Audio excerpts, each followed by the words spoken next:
하나님 말씀 봅니다. 구약성경 스가랴 2장 1절로 13절 말씀입니다. 스가랴 2장 1절로 13절 말씀 제가 읽어드립니다.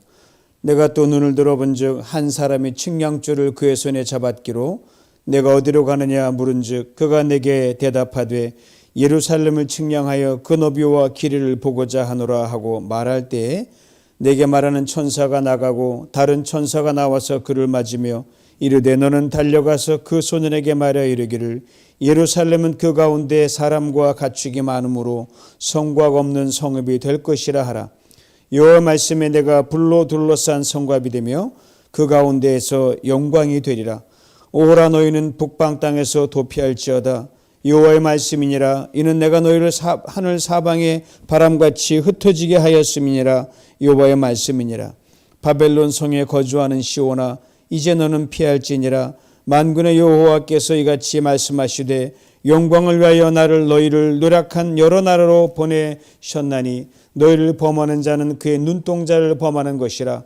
내가 손을 그들 위에 움직인즉 그들이 자기를 섬기던 자들에게 노략거리가 되리라 하셨나니 너희가 만군의 여호와께서 나를 보내신 줄 알리라. 여호와의 말씀에 시온에 따라 노래하고 기뻐하라. 이는 내가 와서 내 가운데 머물 것임이라. 그날에 많은 나라가 여호와께 속하여 내 백성이 될 것이요 나는 내 가운데에 머물리라. 내가 만군의 여호와께서 나를 내게 보내신 줄 알리라. 여호와께서 장차 유다를 거룩한 땅에서 자기 소유를 삼으시고 다시 예루살렘을 택하시리니 모든 육체가 여호와 앞에서 잠잠할 것은 여호와께서 일어나심이니라 하라 하더라. 아멘. 여호와 앞에 잠잠하라. 이 말씀으로 이 저녁에 하나님의 은혜를 나누기를 원합니다.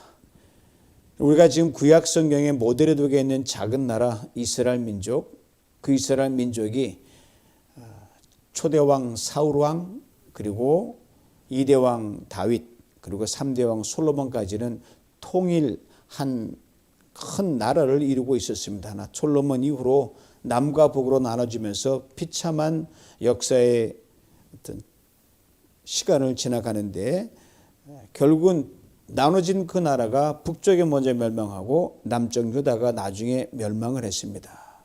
오늘 본문의 배경이 되는 것이 뭐냐면 그 마지막 남은 그 무너진 남쪽 유다가 무너지기 전에 바벨론으로 포로로 잡혀가서 나라가 망한 것도 참 속상한데 나라의 모든 백성들이 바벨론에는 그때 강대국이 포로로 70년 포로 생활을 합니다. 그 포로 생활을 하고 나서 인간의 힘으로는 도저히 돌아올 수 없는데 하나님께서 그들을 포로로부터 돌아오게 하십니다. 그래서 오늘 본문의 이 스가랴 예언서는 이스라엘 백성이 포로로 돌아와서 이루어진 일, 그리고 앞으로 이 백성들을 어떻게 이끌어갈 것인가, 포로 후기와 먼 미래의 이야기를 담고 있는 예언서 말씀입니다. 그때 활동한 사람이 바로 스가랴 선지자인데 특별히 구약의 여러 예언서 중에서도 환상이 많이 등장하는 예언서가 바로 스가랴입니다. 8개 환상이 등장하는데 오늘 본문에 등장하는 그 환상이 세 번째 이상 환상입니다.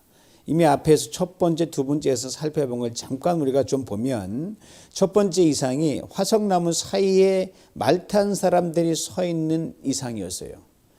세상을 두루 살펴보라고 보내신 하나님의 기병대들입니다. 이 기병대들 세상을 다 두루두루 다니고 살피고 와서 이렇게 보고를 하는 거예요. 두루두루 다녀보니 세상이 참 평안하고 고요합니다. 아무 일도 없는데 뭘 그리 우리를 심부름 시키십니까? 이런 거였어요. 이 보고를 받은 천사가 속상함을 토로하는 거예요.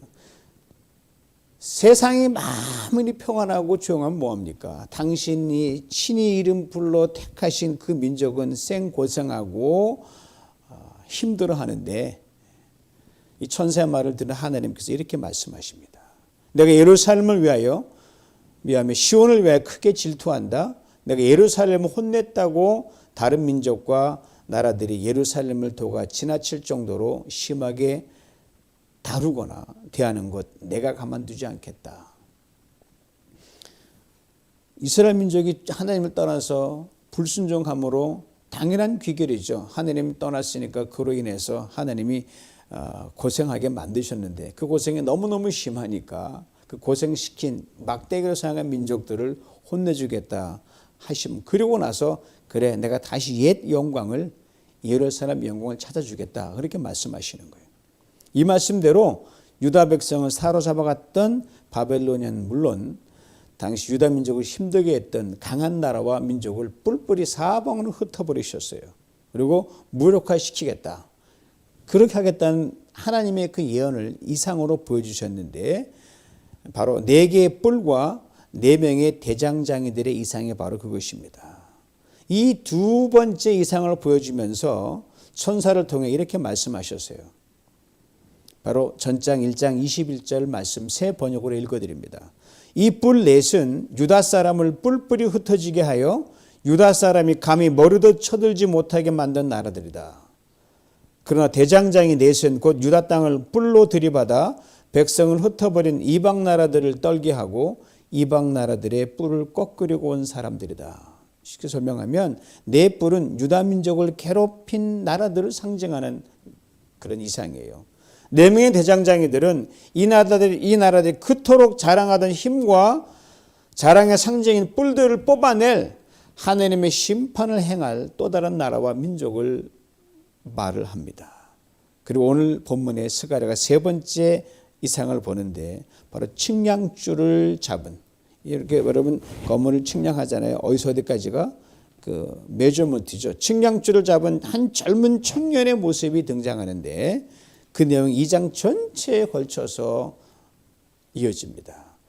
이 세 번째 환상 이상을 통해서 하나님이 크게 세 가지를 스가랴 선지자를 통해서 당시 이스라엘 백성에게 말씀하려고 하셨습니다.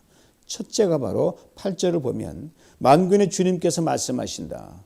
주님께서 나에게 영광스러운 임무를 맡기시고 너희를 약탈한 민족에게로 나를 보내시면서 이렇게 말씀하신다. 너에게 손대는 자는 곧 주님의 눈동자를 건드리는 자다. 눈동자는 우리 몸에서 가장 중요한 부분이거든요. 굉장히 예민하잖아요. 외부의 반응에 가장 민감하게 반응하는 게 눈입니다. 눈이 피곤하면 온몸이 피곤합니다. 우리가 사실 피곤한 게 눈이 피곤해서 그런 거예요. 하나님께서 유다 백성을 당신의 눈동자라고 말씀하십니다. 하나님 자신처럼 그렇게 소중히 여기신다는 거예요. 여러분 누구를 소중히 여긴다고 말할 때 이보다 더 구체적인 표현은 아마 없을 거예요. 유다 백성을 괴롭히고 못살게 구는 것은 나를 괴롭히고 못살게 구는 것이며 그것도 내 눈을 아프게 하는 것이다. 하나님이 이렇게 말씀하시는 거예요. 비록 죄를 범하고 불순종했을 때 하나님께서 잠시 은혜를 거두시고 징계를 내리셨던 민족은 맞아요.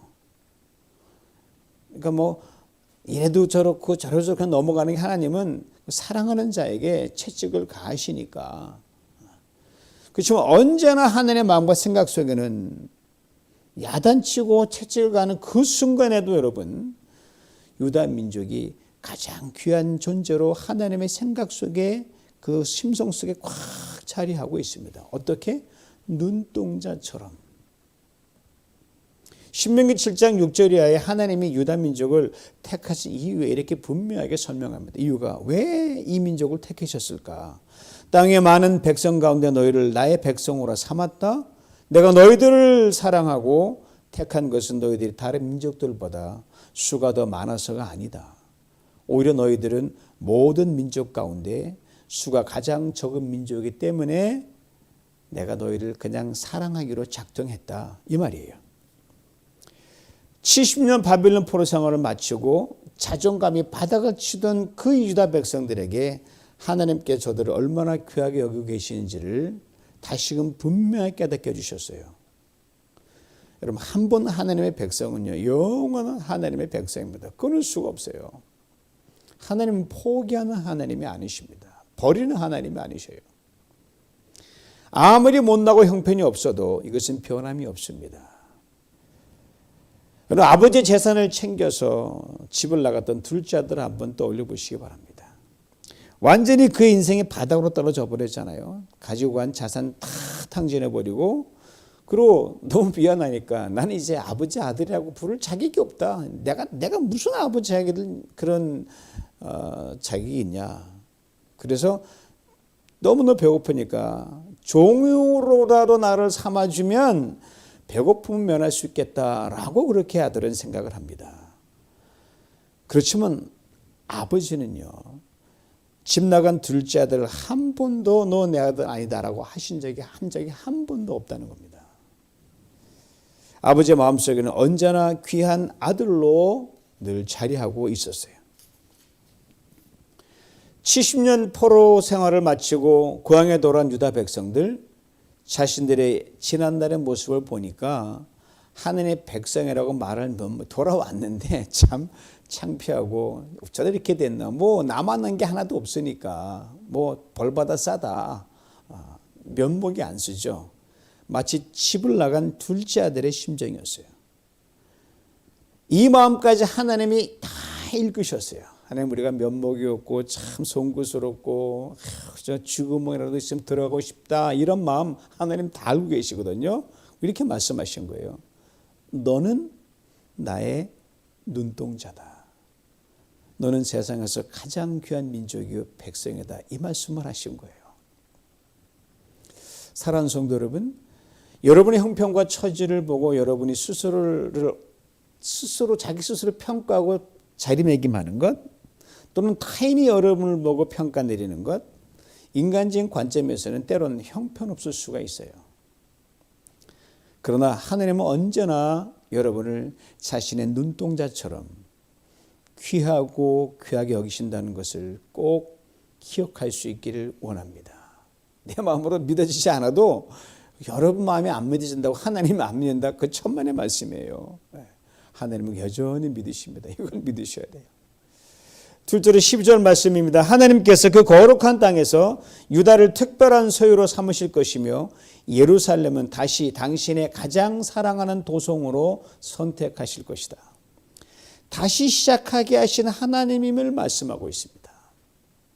한 번, 두 번, 그리고 세 번까지는 다시 기회를 줄 수 있는 게 이게 인간 세상 논리잖아요. 그러나 사람에게는 대체로 그 정도가 한계입니다. 조금 더 나간다면 베드로가 예수님과 질문했던 걸 들었어요. 베드로가 어느 형제가 속삭였는지 모르지만 이 친구를 어느 정도 용서해야지 내가 주님의 제자라고 할 수 있겠습니까? 자기가 먼저 써주시네요. 한 7번 정도 용납하면 되겠습니까? 그게 이제 나름대로 자기는 선심을 쓴 거예요. 그때 주님 뭐라고 말씀하셨냐면 70번씩 7번, 490번 하라고 하셨습니다. 즉 한계를 두지 말라는 거죠. 이처럼 하나님께서 연약하고 허물 많은 우리들을 당신의 선한 뜻을 이룰 자로 다시 부르시고 다시 선택하시는 것에도 아무런 조건과 제한이 없고 횟수를 두지 않는다는 거예요. 그렇습니다. 하나님은 어떤 어렵고 힘들고 절망적인 상황이라 할지라도 거기에서 다시 시작하게 하시는 하나님이십니다. 그래서 여러분 제발 이런 말씀하시면, 내가 이 나이에 이 형편은 뭘 할 수 있어? 그건 여러분의 말이죠. 하나님은 그 나이에 그 상황에서 내가 다시 할 수 있다라고 하는 게 하나님의 말씀이셔요. 이게 오늘 스가랴를 통해 주신 말씀이셔요. 이것을 꼭 기억하셔야 됩니다. 그리고 하나님이 우리를 부르셔서 다시 새롭게 시작을 열게 하시는 것은 단지 우리만 그렇게 아니에요. 2장 11절에 이런 말씀이 있습니다. 그날에 많은 나라가 여호와께 속하여 내 백성이 될 것이요 나는 내 가운데 머물리라. 내가 만군의 여호와께서 나를 내게 보내신 줄 알리라. 유다 백성을 통해 장차 세상 나라와 민족이 하나님께로 돌아올 것을 말씀하고 계십니다. 유다 백성이 입은 탁월한 은혜를 세상 모든 나라와 민족에게도 내려주신다는 말씀을 여기 담고 있어요.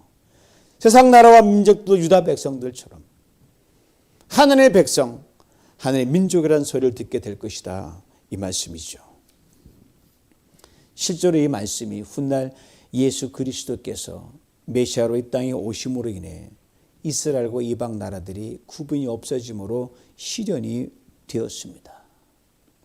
그리고 지금도 교회와 성도들을 통해서 예수 그리스도를 통해 선포되고 이루어진 하나님의 나라가 끊임없이 이 땅에서 이루어져 나가고 있기에 이 말씀은 여전히 현재 진행형입니다. 이런 이 말씀은 교회력에 따른 성구집에서 오늘 스가랴 말씀은요, 크리스마스 이브 때 읽혀지는 성경 봉독문으로 자주 인용이 됩니다. 온 나라와 민족을 하나님이 부르셨으니까 참으로 보잘것없었던 유다 민족을 당신의 구원을 이루기 위한 시작이 되게 하신 하나님께서 동일한 역사를 오늘도 이 땅의 교회와 성도들을 통해 이루고 계심을 생각할 때 놀랍고 감사할 뿐입니다. 셋째로 4절 5절 말씀 세 번역으로 읽어드립니다. 너는 저 젊은이에게 달려가서 이렇게 알려라. 예루살렘 안에 사람과 짐승이 많아져서 예루살렘이 성벽으로 두를 수 없을 만큼 커질 것이다. 바깥으로는 내가 예루살렘의 둘레를 불로 감싸 보호하는 불성벽이 되고 안으로는 내가 그 안에 살면서 내 영광을 드러내겠다. 스가랴가 세 번째 이상 중에서 한 사람이 이 측량줄, 이 줄자죠, 쉽게 잡고 있는 걸 보고 그 사람에게 이렇게 묻는 거예요. 그거 들고 어디로 가시는 겁니까? 뭐 하는 거예요? 묻는 거예요. 그래서 제가 그 스가랴에 이렇게 대답을 합니다. 예루살렘을 측량해서 그 폭과 길이가 얼마나 되는지 알아보려고 하오. 뭐 예루살렘이 커봤자 얼마나 크겠어요? 하나의 상징적으로 보는 거죠. 바로 그때 천사가 스가랴에게 측량줄을 잡고 있는 그 청년에게 달려가서 전해주라는 말씀이 오늘 4절이에요. 천사가 전하라는 말을 다시 한번 들어보시기 바랍니다. 예루살렘 안에 사람과 짐승이 많아져서 예루살렘이 성벽으로 두를 수 없을 만큼 커질 것이다. 바깥으로는 내가 예루살렘의 둘레를 불로 감싸 보호하는 불성벽이 되고 안으로는 내가 그 안에 살면서 내 영광을 드러내겠다. 근데 지금 그때 근데 이 말에 떨어진 현실은요, 진짜 이게 믿어지지 않는 그런 현실이었어요. 70년 바빌론 포로 기간 동안 완전히 폐허더미가 된 나라와 예루살렘 성전만 보였거든요, 그들에게. 그걸 두고 하나님 말씀하시는 거예요. 전에는 성벽으로 둘러가지고 성의 모습을 갖췄는데 다 무너졌거든요. 그거에 대해서 성벽을 두를 수도 없이, 그러니까 경계가 필요 없이 마음껏 뻗어가는 중흥화가 발전하는 그런 하나님의 도성이 되게 할 것이다 라고 말씀하셨어요. 그리고 하나님께서 너희가 아무리 담쌓으면 뭐냐, 내가 담이 되어줄게 라고 하셨어요. 이 말씀 속에 하나님의 원초적 속성이 들어있다는 것을 우리 놓쳐서는 안 됩니다. 바로 천지를 창조하신 하나님이 바로 그겁니다. 엘로힘, 즉 창조의 하나님이라는 표현을 썼어요. 창세기 1장 1절에 보면 태초에 하나님이 천지를 창조하시나 그 표현 나오거든요. 그때 그 창조란 말이 여러분 뭐 어떤 재료를 가지고 뭘 만들어내는 게 아니라 ex nihilo creation이에요. 즉 create out of nothing, 아무것도 없는 것에서, 요즘 말은 무에서 유를 창조하는 그 창조를 말합니다. 보세요. 다 무너진 나라, 뭐 거기 벽돌도 없고 아무것도 없었어요. 거기에서 새롭게 나라를 일으키겠다는 거예요.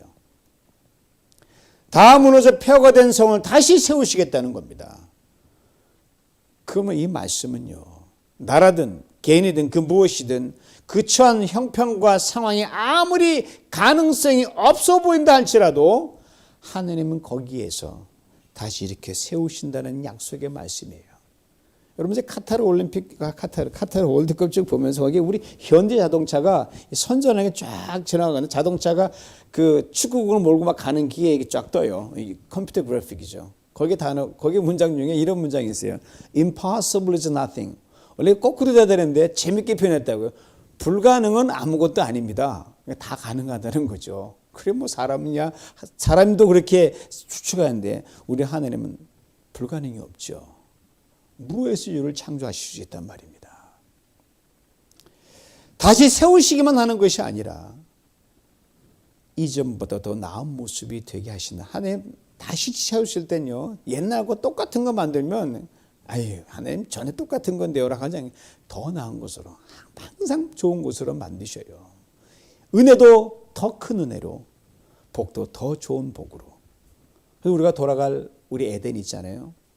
그들은 나왔던 에덴보다 훨씬 더 진보된 에덴입니다. 이게 바로 학계 선지자를 통해서 말씀하신 이전에 봤던 그 영광이 앞으로 볼 영광보다 영광에 비하면 아무것도 아니다, 그 말씀하신 거거든요. 그렇습니다. 하나님 우리를 위해 언제나 더 나은 내일을 예비해 놓으십니다. 더 큰 은혜로, 더 큰 형통으로 예비해 놓으십니다. 그래서 우리 그리스도인들은 항상 소망, 항상 오늘은 죽을 맛이라 또 일어나 또 선포하는 거예요. 기대하고 사는 거예요. 그래서 신앙은 기대하는 거 아닙니까? 이에 대해 바울은 저 앞에 있는 상상할 수 있는 영광을 그건 고정된 거거든요. 우리 성취는 되잖아요. 그걸 바라보면서 이렇게 놀라운 고백을 하며 어렵고 힘들게 살아가는 초대교회 성도들에게 이게 소망을 불어넣어 줬습니다. 본인도 마찬가지죠. 로마서 8장 18절이에요. 현재 우리가 겪는 고난은 장차 우리가 나타날 영광에 비하면 아무것도 아닙니다. 다르면 좋게 비교할 수가 없습니다, 이 말이에요. 그러게 하나님께서 스가랴 선지자를 통해서 2장 마지막에 참으로 의미 있는 말씀을 들려주십니다. 2장 13절 말씀 봅니다. 무릇 혈기 있는 자들이 여호와 앞에서 잠잠할 것은 여호와께서 그의 거룩한 초소에서 일어나심이니라. 혈기 있는 자들은 육신을 입고 있는 연약한 우리들을 말합니다. 그 육신을 입고 사람 새 다 모아도 멀리 보지 못합니다. 여러분, 인간이 대단한 것처럼 보여도 별 하지 못해요. 아무리 나라가 모여봐요. 우크라이나, 러시아 못 막잖아요. 꼭 들어야 할 소리들을 못 들을 때가 참 많고요. 상황을 처음과 끝이 어떻게 돌아가는지, 과정인지 큰 틀은 전혀 보지 못합니다. 그러게 눈에 보이는 대로, 귀에 들리는 대로 자신의 경험도로 판단합니다. 특별히 상황이 결코 긍정적이지 못할 때는 더더욱 악수를 듭니다. 당시 폐허되어 있던 70년 동안 방치되어 있던 예루살렘 성전과 성전터, 주변의 환경들, 인간적인 관점에서는 그 상황에서 뭘 할 수 있을까? 넋만 나가는 거죠. 아니, 뭘 하려고 시도하는 자체가 무의미한 거였어요. 그러니까 사람들은 눈, 귀, 병원 보더라도 no, impossible. impossible, nothing이라는 걸 하늘에 보여주신 거예요. 성경은 언제나 우리들에게 이렇게 말씀하십니다. 하나님은 그 하시고자 하는 일은 반드시 행하시고 이루신다. 아시겠습니까? 여러분 한 분 한 분에 대해서도 이 하나님은 오늘도 동일하게 역사하십니다. 그러므로 불가능한 상황에서, 어렵게 힘든 상황에서 성급히 판단하지 못하도록 방정맞은 말을 해서 미리 기도를 저버리는 불시행하는 호리를 막기 위해서 하나님께서 잠잠하라! 분명하게 말씀하신 거예요. 잠잠하라는 하나님의 말씀, 오늘 우리가 처한 인생의 상황 속에 정말 깊이 새겨야 할 말씀입니다.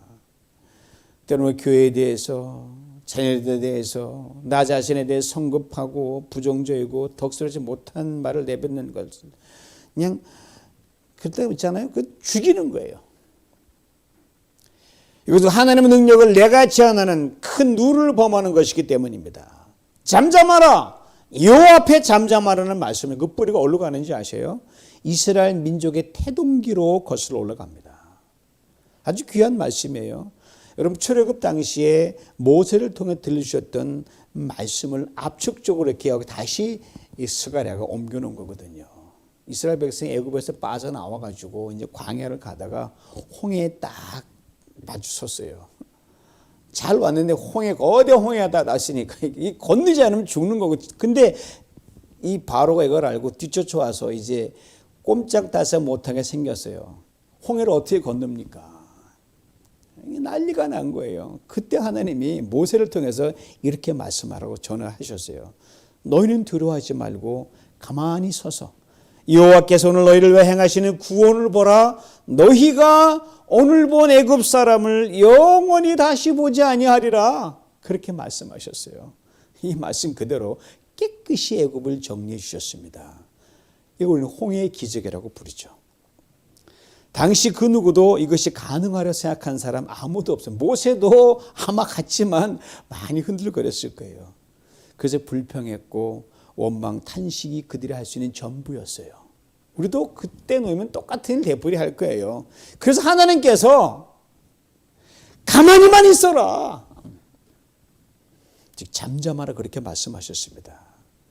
그렇습니다. 불가능한 현실의 상황에서 할 수 있는 것, 하나님 앞에서 잠잠히 있는 것이 최상이에요. 뭐 불평할 수밖에 없는 상황인데 입을 열면 불평이 나오니까 가만히 있는 게 상책이라니까요.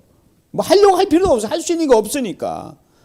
그리고 하느님 하실 일을 믿고 기대하며 기다릴 뿐입니다. 사랑하는 성도 여러분, 하느님은 여러분 인생이 어떤 상황에 놓이든지 다시 새롭게 시작할 수 있는 분이라는 것 꼭 기억할 수 있기를 원합니다. 하느님은 여러분의 인생을 눈동자처럼 귀히 여기십니다. 그리고 하느님은 오늘 어제보다는 오늘보다는 내일 더 큰 은혜와 축복으로 우리를 인도해 나가십니다. 우리가 2022년 대강절 지나고 있잖아요. 얼마나 분명한 증거입니다. 내가 내 아들을 십자가에 못 박게까지 내주었는데 뭐 그리 불만이 많고 뭐 이렇게 불가능한 상황에서 안절부절하냐. 잠잠하라. 그 한계 상황에서 내가 할 일을 보라, 기대하라, 이 말씀 아니겠습니까? 이 대강절 지나면서 이 믿음을 회복하고 온전히 하나님 우리를 위해 무슨 일을 하실까, 이것을 믿고 기대하면서 얼마 남지 않은 약 보름 남았잖아요. 2020년 하루하루 지나왔던 모든 300 며칠 그거 다 무력할 만큼 매일매일 하루하루 기대하며 매 시간 소망 가운데 살아가는 여러분 모두가 될 수 있기를 주님의 이름으로 축원합니다. 아버지 하나님 참으로 감사합니다. 우리를 눈동자처럼 사랑하신 아버지 하나님 감사합니다. 다시 시작하게 하는 참으로 감사합니다. 이 하나님 앞에서 아버지 다시 아버지 잠잠하여 주의 일하심을 기대합니다. 내가 할 수 없을 때 잠잠하게 만들어 주시옵소서. 입을 닫게 하여 주옵소서. 귀를 닫게 해 주시옵소서. 이 하나님 말씀 앞에 오늘도 아버지 하나님, 홍해를 가신 하나님, 우리 나의 하나님의 믿음으로 일하심을 기대하며 나 한가에 넘어가는 하나님의 능력과 일하심을 보고 감사 찬양하는 우리 모두가 되게 하여 주시옵소서. 예수님의 이름으로 기도하옵나이다. 아멘.